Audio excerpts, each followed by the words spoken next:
السلام علیکم ورحمۃ اللہ وبرکاتہ۔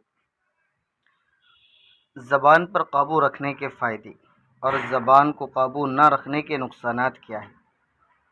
کیونکہ انسان کے اکثر اعمال کا تعلق چونکہ اس کے زبان کے ساتھ ہے۔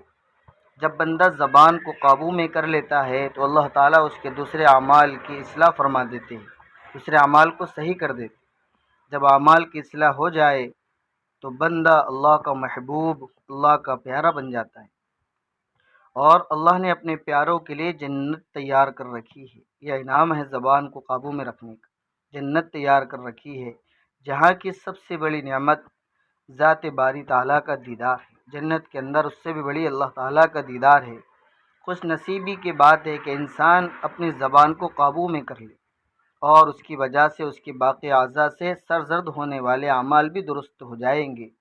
تو نتیجتاً اللہ تعالیٰ اسے بندے کو جنت میں اپنا دیدار نصیب فرمائیں گے۔ اس لیے اگر زبان کو قابو میں کر لیں گے جنت ملیں گی، اور جنت میں جانے کے بعد اللہ اپنا دیدار ہمیں نصیب فرمائیں گے۔ اللہ کے نبی صلی اللہ علیہ وسلم نے فرمایا، حضرت ابو موسیٰ اشعری رضی اللہ تعالیٰ عنہ، حضرت ابو موسیٰ اشعری نے فرمایا، یا رسول اللہ، من نجحا، نجات کس چیز میں ہے؟ اللہ کے رسول صلی اللہ علیہ وسلم نے بڑی قیمتی بات بیان فرمائی ہے۔ فرمایا، املک علیک لسانک، اپنی زبان کو قابو میں کر لو۔ جب آدمی کی زبان رہیں گی تو دوسرے اعمال بھی اس کے صحیح رہے گی۔ اس لیے زبان روزانہ سارے اعضاء زبان سے درخواست کرتے ہیں کہ آپ صحیح رہو تو ہم بھی صحیح رہیں گے، ورنہ آپ بگڑ جائیں گے تو ہمیں بھی نقصان پہنچے گا۔ تو سارے اعضاء کو سزا بھگتنی پڑتی ہے۔